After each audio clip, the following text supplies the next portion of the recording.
Okay, since there's quite a number of RS3 reviews already, I think it's going to be quite boring if I just upload a plain review of this cube. So instead I'm going to do it in a more interesting way. I'm just going to compare across all four of the Moyu cubes. I have the Weilong GTS2, the MF3 RS2, the Weilong GTS3 and the MF3 RS3. So first, the GTS2 is an older flagship from Moyu and it's still a popular cube among many cubers. Next, the RS2 is currently the cube that I'm using as my main. It's officially sold as a budget cube, but the performance is basically on par with a flagship one. The RS3 is a newer flagship from Moyu and it features newer innovations like the spring compression system and the ridges. As a matter of fact, there is only one cube which I managed to consistently faster average than my RS2, and that's the GTS3. The RS3 is the newest one out of the four to just come out. It's marketed as a semi-budget cube, not so much a full budget cube anymore, because they just up the class with the packaging, the stickers and the stickerless shades. First point I want to talk about these cubes will be the size and the grip. So in my opinion, this is actually a minus point for the GTS2.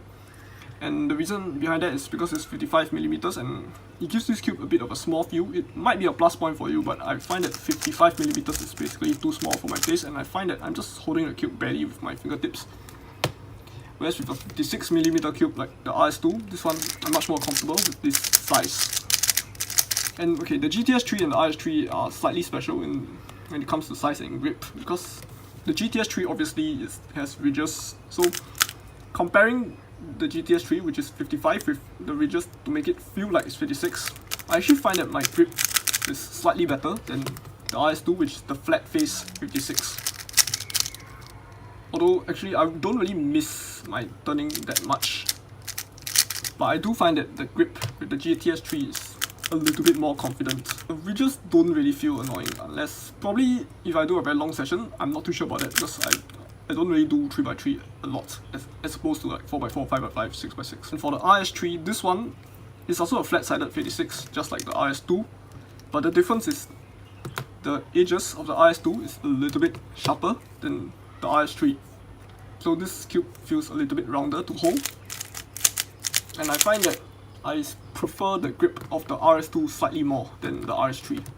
So next, out-of-the-box performance. So for both of the main brand cubes, I would say that out-of-the-box performance is just really nice, really smooth, fast, and you can more or less bring that cube to the competition and compete with it right out of the box. Although for the GTS3, you might have to adjust the spring compression system because there's no guarantee that it's going to be consistent on all 6 faces when you first get it. Whereas for both the classroom cubes, I think this is the only part that is budget about these two cubes, which is they don't feel that nice out of the box. The performance out of the box is already quite good. It's just that the feel and it's a bit sandy, and they do have some spring noise when you first take them out of the box. But after you loop them and also loop the core and the springs, basically just set the cube up properly, then honestly I can't even tell them apart from a flagship.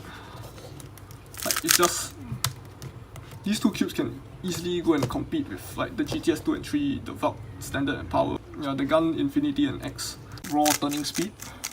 So the GTS2 is just quite a fast cube, and I think it's faster than the average 3x3. The RS2 is slightly slower than the GTS2, but it's not a slow cube by any means. It's definitely the slowest one out of these 4, but I would still say it's fast enough for my standards. GTS3 is by far the fastest one out of 4, but thanks to the strong magnets, it's still really controllable. And like, here I actually would agree with what JPerm says. Fast cubes goes better with stronger magnets, and that's really the case for the GTS3. Although I wouldn't be completely sure whether I would like the LM version better than this one. As for the RS3, the speed is quite similar to the GTS2.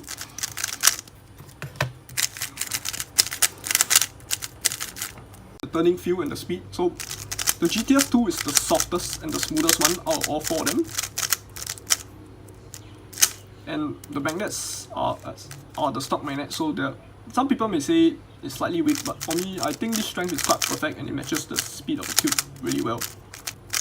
And the turning sound of the GTS2 is also the lowest pitch one out of all 4 of these cubes.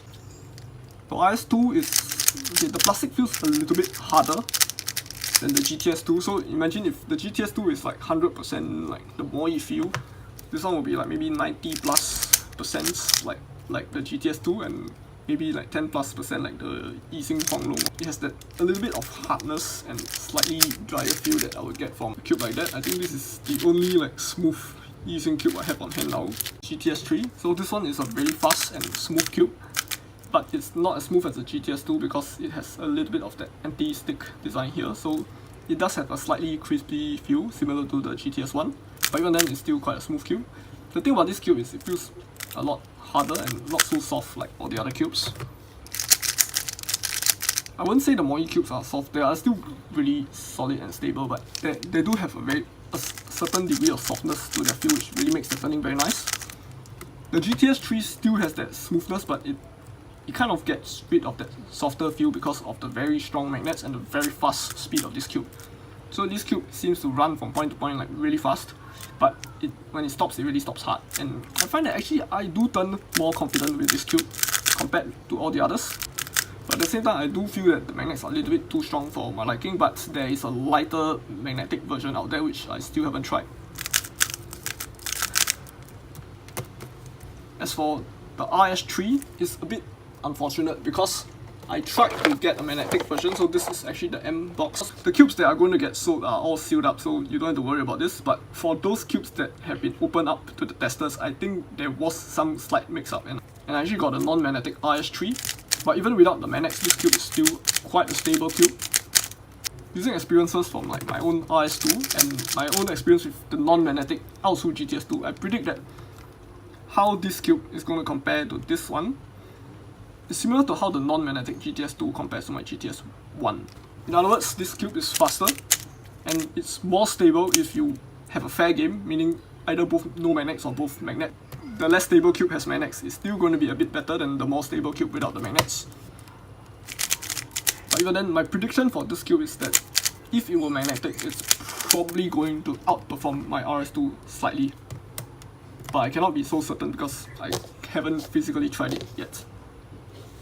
The last feature to be compared is the mechanism. So first, in the GTS2, the GTS2 uses a tin stock in the second layer, and then it also bulges out very far. So in other words, it goes as far in as possible, only leaving the thickness of the screw behind, and it also goes as far out as possible. So in other words, the corners sit underneath the edge for an extremely long distance compared to most other 3x3s out there, and this makes the cube quite stable with such a wide contact area. The RS2 uses a slightly blockier mechanism. The middle layer is a bit thicker at its thinnest point, and then it does what the GTS1 does, meaning it actually has that contour that cuts into the outer layer. You can see the groove along the edge to the fact that the contour still exists here. You can see the second layer cutting into the first layer space. But then when it comes to the actual edge pieces, they just flatten it on the sides artificially. So the cut lines of the RS2 actually do resemble the GTS1, but the internal parts are made simpler and blockier, and it does make this cube a bit more stable. The GTS3 has by far the most complicated mechanism out of all four of these cubes. Firstly, at the very inner part of the cube there is a double torpedo, and the center also has two hooks, like one further out and one inside, and each one of these hooks hook underneath that torpedo. Then the exterior cut lines are similar to the GTS2, but you can see a lot of stripes all over the pieces. You can see one along the edge here, it goes all the way across, and the corner has 3 stripes on it, 2 outer and 1 inner. It has been called the anti-stick design by Moyu for quite a long time already, and it just reduces the friction, but I find that it does sacrifice smoothness slightly. The inner part of the RS3 is similar to the GTS3 because it also has that double torpedo. But the exterior part, if you look at these 3 pieces, it's nothing amazing, but if you look at the center, you will see why. I explained this theory inside my Kylin V2 review. The center is very round on top and it's squared off at the bottom, and it's not just any random rounding and squaring off. It's actually rounded at the points where the corner is going to catch against the center, and then it's squared off at the point where the corner doesn't really hit against the center. It's not going to catch despite the squaring off. You get to have the full benefit of small Florian holes and minimal flexing, yet you're not going to suffer a loss or reverse corner cutting. For my overall opinion over the 4 cubes, I'll rank the GTS2 4th. I still really love this cube a lot. The feel and the amount of stability it has is quite similar to my 5x5 main, the Weichong GTS. There's only one negative thing I can say, and it's really very minor, and that's the size. In third place, the MF3 RS2. This cube basically has all the good things I can say about the GTS2, but because it's 56 while the GTS2 is 55, this cube will have the slight advantage. And yes, it's a little bit slower compared to the GTS2, but speed is still quite nice and I can handle it quite well. It doesn't slow me down in any way, so it's not really a disadvantage and I can't really complain about this cube at all. Then in second place, the MF3 RS3, and this one is just pure conjecture because I have not tried the magnetic version, so this is just a prediction. Could pleasantly surprise me a bit first, and it can also be a little bit too disappointing, but the chances are it's probably going to be second because how this cube performed compared to a non-magnetic RS. I have tried a few of these before magnetization. I would say that RS3 is actually slightly better. It's slightly more stable, which is the main advantage, and the speed is also a little bit faster. And in first place, the GTS3. So the reason why I rank this first is because it has given me accurate results. It's not just a feel preference, like the cube being nicer to turn or nicer to handle, but I have done averages on this cube when I first borrowed one in the past before, and the averages were consistently better than what I was getting on my RS2, which is still my main now actually. And like the rest are just borrowed stuff. Turning on this cube is just really confident and really reliable. Thanks to, actually I'm going to say thanks to the ridges and thanks to the stronger magnets, which even though strong magnets is not my taste, but I'm not too sure how the LM is going to rank above or below because maybe the turning of this cube really just matches the strong magnets. But I do really like the GTS3. And this is just an interesting fact. I have said that I borrowed a GTS3 in the past and I also have done reviews on it. I actually believe that this GTS3 that I borrowed is the exact same one that I borrowed in the past. All the spring compression systems were already set to level 4, and how the cube was tensioned was the same as how I described in my GTS3 review, which was the screw is actually at the same height as the spring compression system, which is how I like to tension the GTS3.